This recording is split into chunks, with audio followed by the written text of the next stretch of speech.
and now the world is one on this way. And there are so many new models of doing business, commerce, the way it is done have been developed. So the act has to be redrafted and to look into the how Indian economy is going to be in the next 50 years. Because this act, which is going to be enacted based on this report, will be in, I believe, it will be in operation for the next 50 years. So one has to be very, very great visionary to look into that how economy is likely to shape in the future. And from that economic, how we should tax the income so that there is enough money in the economy for future growth and development. At the same time, there is enough money with the government to run the government that way also, for not running the administration, but also for the various social welfare scheme, etc. So looking to the Indian demographic and the Indian population of this such a large scale, so there has to be a balance struck, and that's why this draft report has to take into account all those issues of the economy. This is one. Then this draft report has to take into account its long experience, how this 1961 Act in administration has worked, how it has helped the taxpayer, how it has helped the tax administration, what complexity the taxpayers are facing, what issues the tax administrations are facing, how to ease it out. Thirdly, the technology developed. 61, we were all physical. Everything was in writing paper. Computers were not there. By and large, typewriters used to be there. Now there is a computer, there are digital information. There is so much information available on internet. There is social media information available. How you are going to cope with and how you are going to use that technology to its advantage. It helps the tax administration in collecting taxes. At the same time, it helps the taxpayer also in working it out and working modern. And then the way the business is developing, how to tax that also. International business, country, how the relationship has to develop. All those issues have to be taken. And another important aspect has to be that in India tax system has been, the litigations have been, I believe, the highest. Yes. Looking to the developing nations, the number of India has been quite very big. Now there has to be some mechanism and some lessons have to be learned from the developed country where the litigation on tax issues are not so high. So there has to be a process, how do we reduce the litigation? Because when you interpret the tax law, there is bound to be some issues on interpretation and confusion. So how to settle those disputes, mediation, settlement, negotiation, so that we are able to move forward, and corporates at the administration is able to move forward and do not get stuck up where we find that after 20 years one judgment is coming from the apex court which is changing the whole complex, how the business has been developed, how taxation has been there. So that mechanism has to be developed. So I am quite confident that this panel, which was of eminent people, they would have taken care of all those points which I have raised and they would have given a recommendation. At the same time, that the panel has to look into the corporate and the individual tax rate also, because the taxpayer ultimately has to look into that. And there, I believe the challenge arises to the, tax administration as well as the taxpayer. Our taxpayer obviously want the tax rate to be reduced, but at the same time, the tax administration and the government want more and more funds to run the country and to finance the various social schemes. So that's a challenge which I believe when we get to a full report, we will be able to know how they have been addressed. Absolutely. So let me take that point to Dr. Virmani. Dr. Virmani, we're talking about relief to individual taxpayers. But do we have fiscal room for that kind of relief? See, actually, the administrative and legal aspects have been addressed. I want to address the economics because that was one of the fundamental drivers. I mean, I was involved in it when I was CA.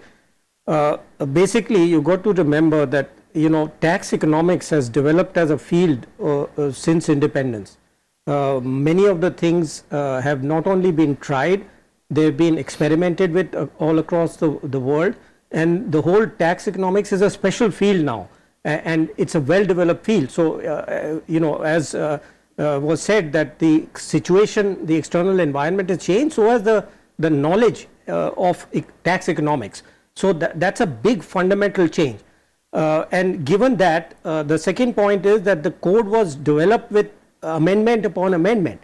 So, you know, new things came up, the point which was already made, and the whole structure is like a house, you know, with rooms being added all over the place as things were seen and developed. So the idea of the code was to just go down to basics of, given our economic knowledge, given what we have seen in India and the world, and devise the simplest code possible. So that is the basic economics of it, which is rational and simple. The issue of exemptions and rates is kind of on top of that. So what tax economics tells us is that very few exemptions have worked permanently in the world or in India, you know. So that was a fundamental issue which had to be thrashed out. In fact, the basic stuff was more or less clear to us, you know, when I left as CA. Yes. But what was not clear was the exemption part, and that debate actually has taken, I would say, because it's inherently a little political, you know. Yes. So things got postponed. So that is the second thing. And the third thing is that rates actually are not an issue of a code. You know, rates have to be defined by rules and budget. So I would actually slightly disagree.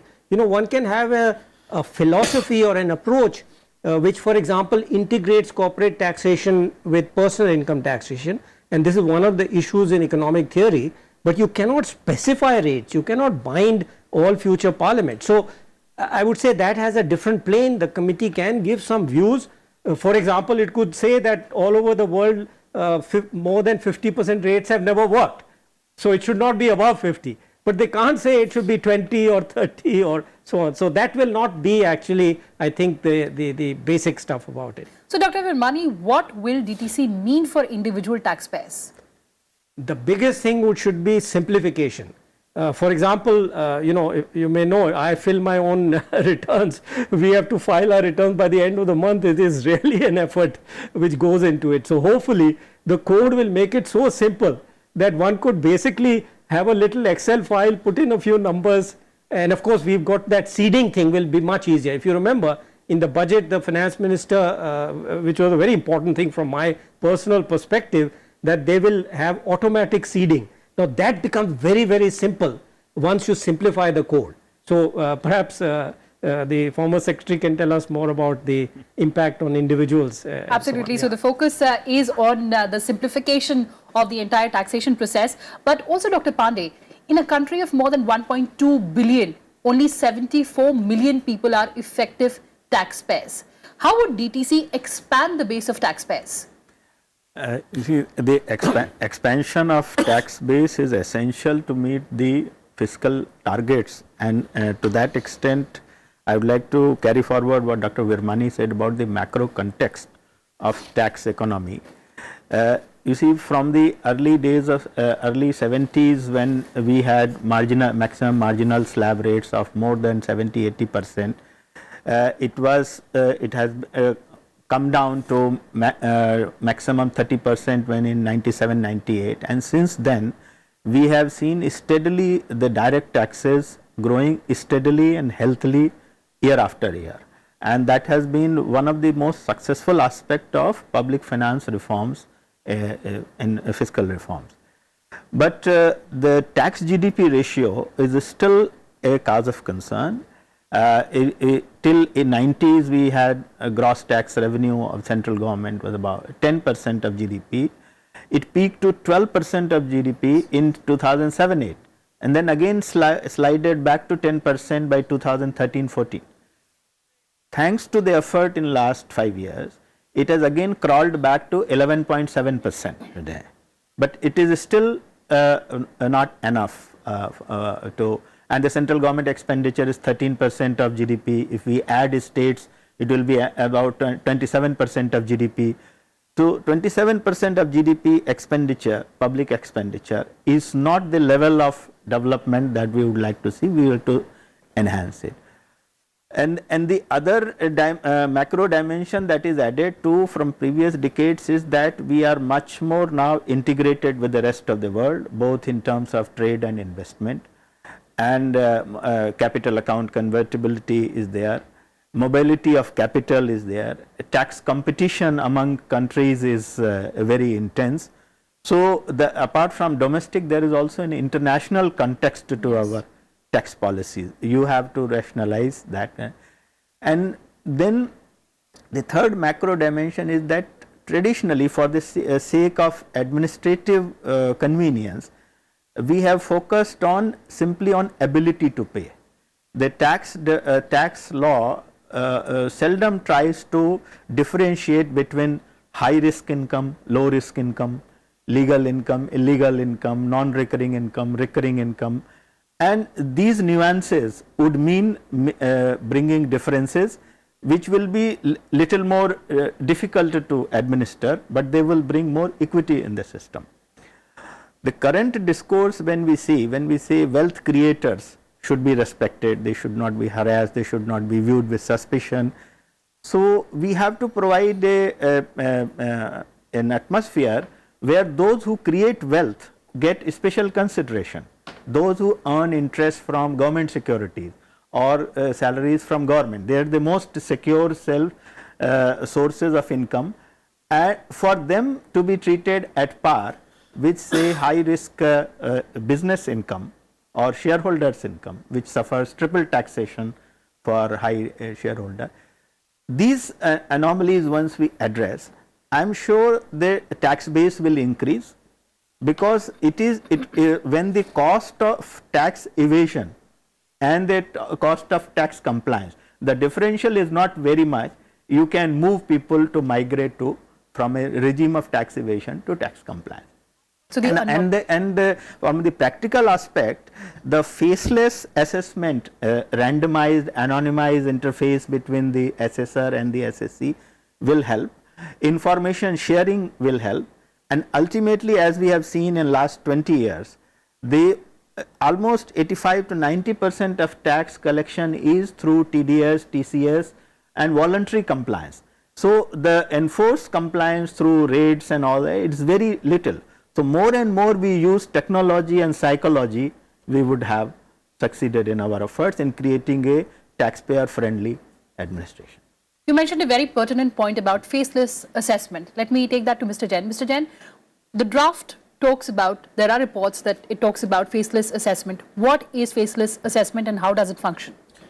See, the faceless assessment is in operation for the last 2 years.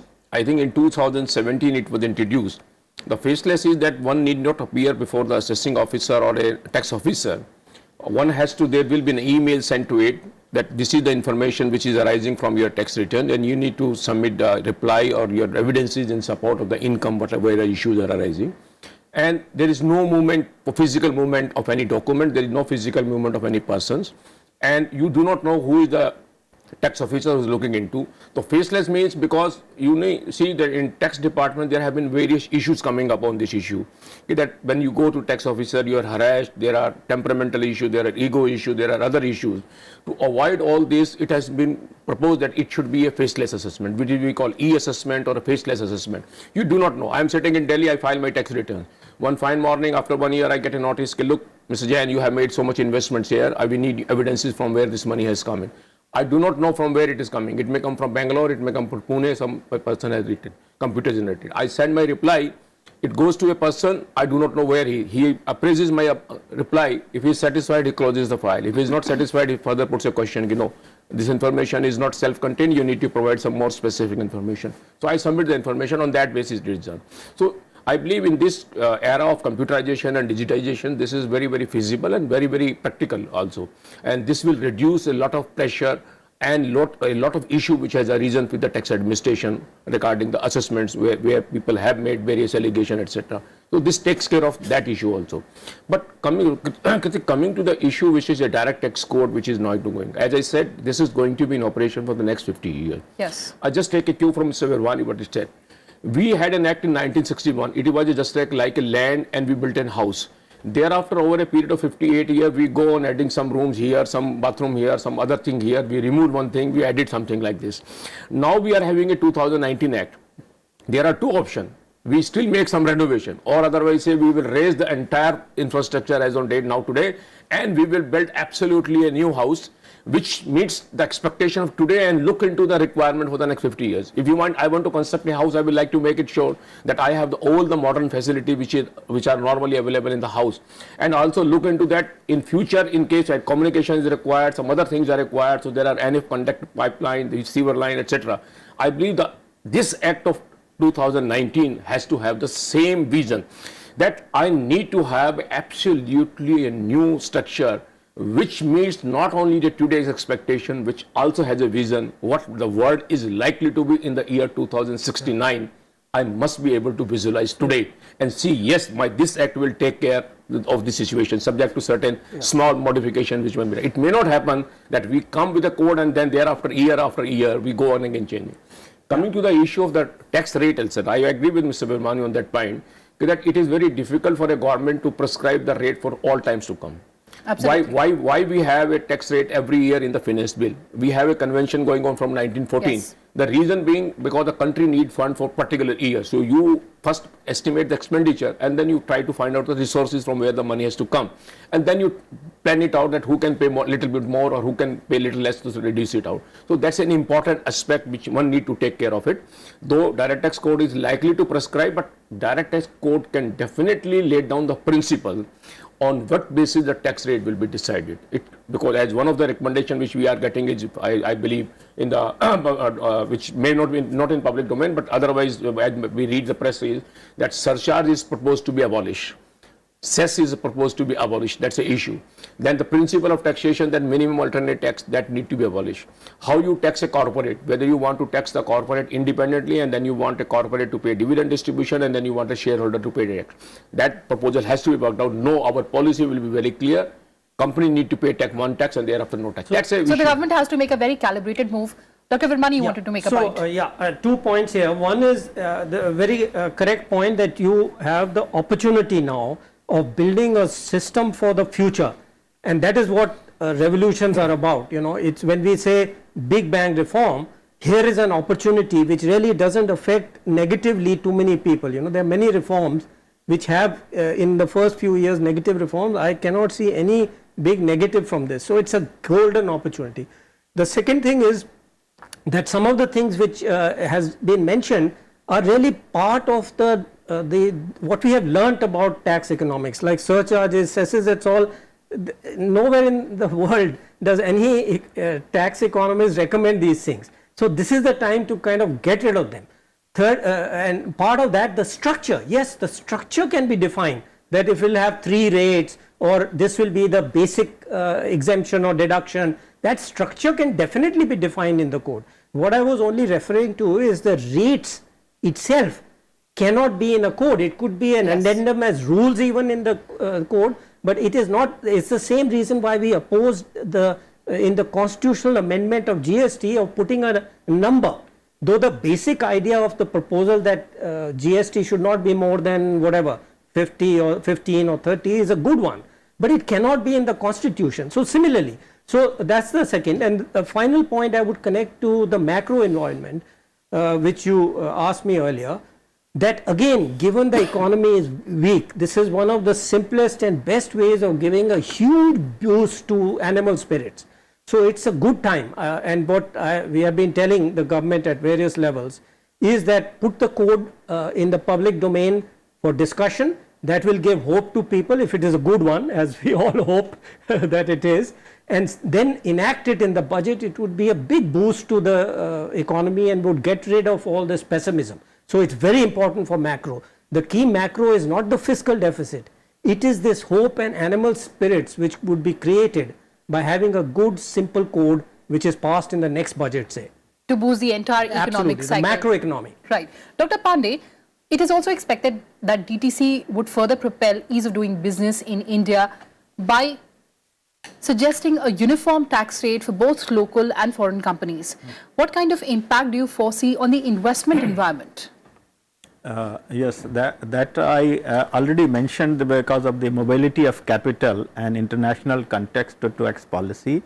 The differential treatment of foreign and domestic companies will have to be relooked, and the fiscal stability can be built into through long-term contracts. Again, coming back to the point of annuality of rates, it is embedded in our budget system. You see, our budget system is derived from the United Kingdom, and we started from 1210 15 Magna Charta, when we say no taxation without the consent of Parliament.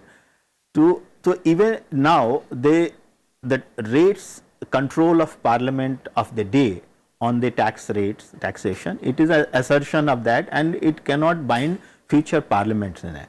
But the way has been found by government in articulating long-term fiscal policy, medium-term fiscal outlook as part of the fiscal responsibility budget management, where you can give an indication that this is the direction of tax reforms. You can expect a predictable fiscal regime, Yes. modest fiscal regime, which will attract investment today, and which will incentivize value addition, which will incentivize job creation. So ultimately, the whole purpose, if there is no income, what we will tax. So the first effort is to boost income, Yes. to boost the base of wealth that creates incomes and jobs, and that is the guiding principle. Last 30 seconds to you, Mr. Jain. Just to clarify the issue which you are talking of, the foreign company and Indian company tax rate issue is, you see now 30% and 40% on the foreign company, there is a principle behind it. A foreign company which operates through a branch office is not required to pay tax on its dividend. Because when a foreign company operates through a subsidiary, then it has to pay a dividend. So there are two options available. That's why the foreign company, since it is not required to pay dividend, tax on dividend, so there is a higher rate available. And what I believe will be proposed in direct tax code is there will be uniform rate, maybe 30 or 25 for domestic as well foreign company. But then there will be a separate tax which we will call branched profit transfer tax. So in case the branch profit are transferred to the parent company, then it will be required to pay additional tax. In case they want to retain in India, then there is no tax, but if they want to take it away, then they need to pay extra tax. So this difference is mainly because of that dividend which a foreign company is not required to pay. That's why it So is. we need more clarity on that. Dr. Virmani, I have last 30 seconds on the show. How would DTC improve tax governance in India? So the basic purpose is exactly to make life easy and predictable for taxpayers. That is the thing. And the second element which goes with that and why we want to do it is voluntary tax compliance. As the former secretary said, one of the most successful reforms has been the direct tax reform in the 90s. And if you look at the data, the direct tax as a proportion of total taxes increased progressively from after the reform. So what I would urge everybody is that tax reforms work, and that's the focus which must be there. And this is a great opportunity at this time to do what people used to call big bang reforms. Absolutely. So on that note, thank you so much for joining us. So the focus is to bring the new direct tax code in consonance with economic needs of the country. That's all we have for you in this edition. Thanks for watching and stay tuned to Rajya Sabha Television.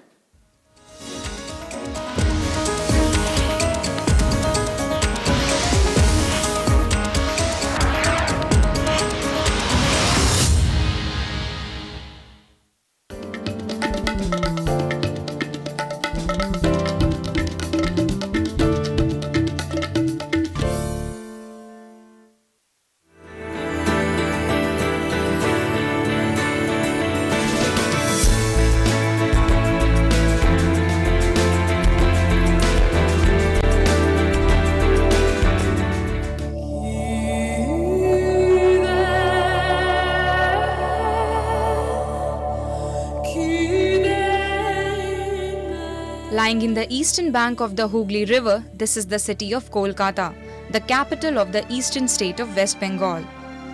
Known as the Jewel of the East during the British era, Kolkata is one of the most fascinating cities of India.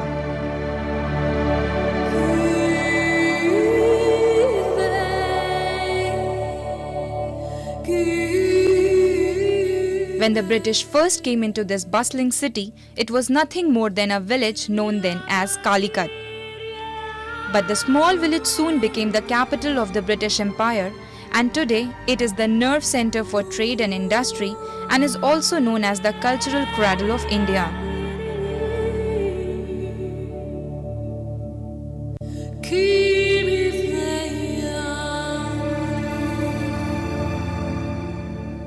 Kolkata retains the aura of the yesteryears through its many impressive relics from the past. The most famous one is the white marbled Victoria Memorial. It is, as the name goes, the memorial of Queen Victoria. Built in 1921, it is now one of the most fabulous art museum in Kolkata and a popular tourist attraction. Victoria Memorial is the place I really liked in Calcutta because it's really beautiful architectures and the paintings are really beautiful inside. The garden is really beautiful, so the Victoria Memorial would be definitely the place I prefer in Calcutta.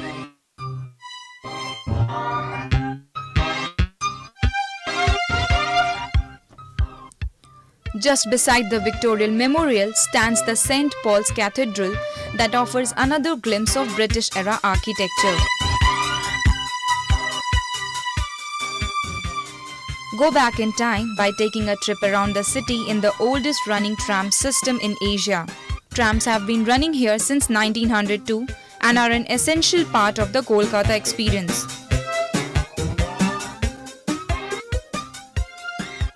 Calcutta trams are essentially a part of Calcutta's heritage. Calcuttans are a very strong breed as far as art and culture and heritage goes, and it